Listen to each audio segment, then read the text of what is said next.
Just quickly, before we get on to what I want to talk to you about, how are you finding it? It's kind of to a degree what I was expecting. I mean, as you just mentioned, I'd been around politics, so I kind of knew what ministers' offices look like and some of the processes, but then there's a whole bunch of new stuff where I'm often sort of leaning over to the person next to me in Parliament going, why are we doing this? So it's all those sort of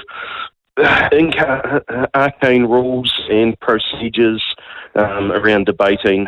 That's the new stuff for me, just trying to get my head around that and how that all works. But certainly the issues that are in my portfolio areas are things that I've been dealing with for a good nearly 18 years now. So that's just a continuation of what I've been doing. Yeah, you're also the Associate Environment Minister, and how are you finding that? Because I would have thought it's an interesting portfolio with a large number of civil servants or public servants in Wellington who have some pretty clear policy views.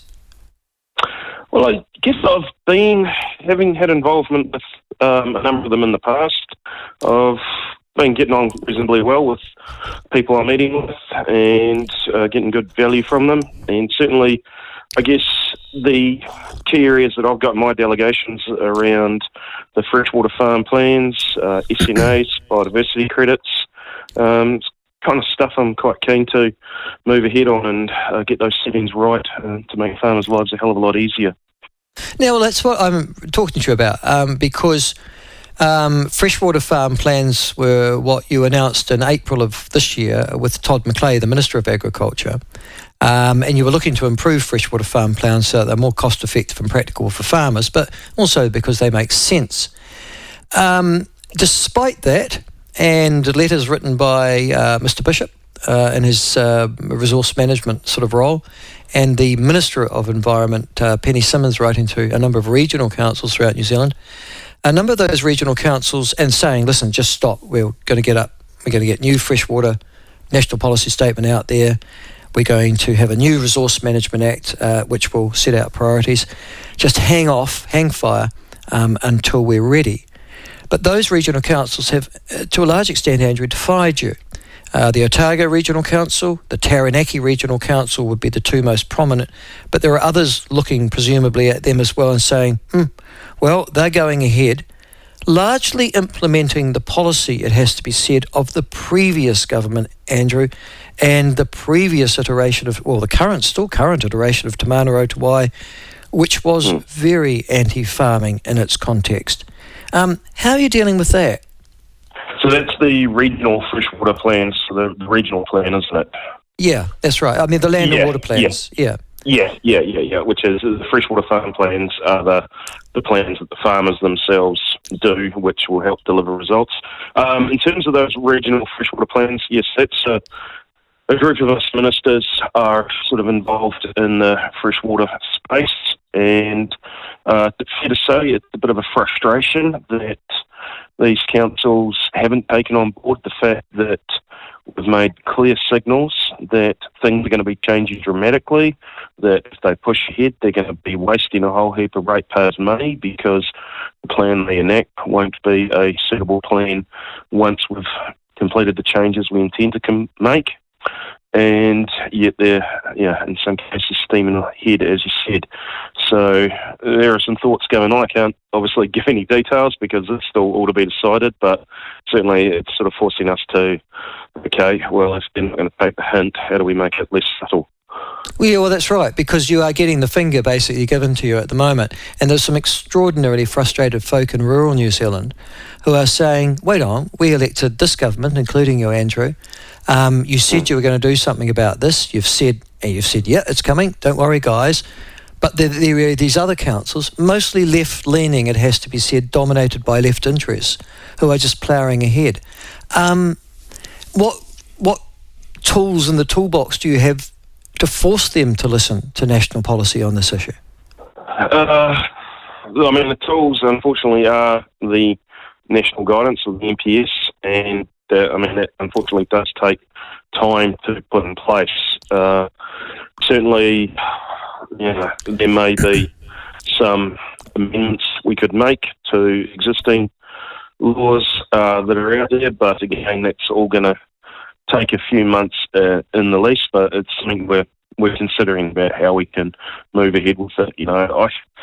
I was in at Central Otago a couple of days ago and saw a catchment group there, and fantastic the work they're doing where they put in this engineered wetland, which is estimated to take out 50% of the contaminants in that catchment. And to me, surely this is some of the solutions that councils like Otago want to be looking at, rather than coming up with rules that are going to force every farmer to reduce their ability to farm and effectively, push a whole bunch of people out.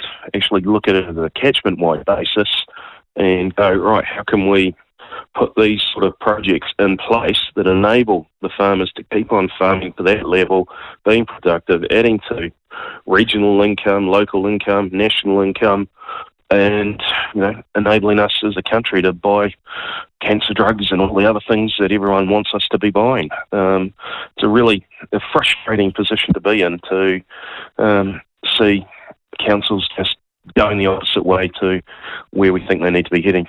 All right, in Otago Regional case, and I'm glad you had the opportunity to see that for yourself, Andrew, but in the Otago Regional Council case, which is dominated by left and green interests around the council table at the moment, the reason that they're ploughing ahead, they say, is because they got a directive from the last minister, who was Parker, David Parker, as the Minister of Environment, to have this completed by a certain date. I think the end of this year, Andrew. And that they haven't got a new directive from this new government telling them to stop. All it's done is said, we think you should. They need a directive. Why haven't you given them one? Well, I mean, what we did was the directive that was in place was that they had to have it done in the MPS Freshwater by the end of 2024. That was in the MPS Freshwater. So we've amended that so they no longer have to, we've pushed that date out by 3 years to give time, to give plenty of time so that they can press pause. And, obviously, we thought that would be, everyone would see sense and take that time and be able to see, okay, here's the new direction everything's going to head in. Obviously, in hindsight, maybe we should have been a bit blunter. Is that still an option for you, though, Andrew? It could well be. I mean, these are discussions we're having. I can't really Can you give delve me? Into those. Can I take the minister hat off you for a moment and talk to you as an ACT MP? ACT have some very clear policy on this issue. Is that something you will continue to push? Certainly, from an ACT point of view, we're not huge fans of Te Mana Tawai being in these MPS Freshwater. I mean, to be honest, where we'd probably prefer that things to end up as party is having a decent RN legislation, and which quite frankly removes the need for a whole lot of these national directions. If you've got a pretty simple resource management system that's based on property rights, the amount of national direction that may be required could be a hell of a lot less. But principally, Te Mana Tawai, it's incredibly open to interpretation, and we're seeing judges up and down the country using any sort of, ambiguity in wording to mean anything they so desire, and we end up with outcomes where they were not the intention of Parliament. Unfortunately, Parliament wrote something with enough ambiguity for people to go and take it where they want. So we need to tighten up on that quite a lot.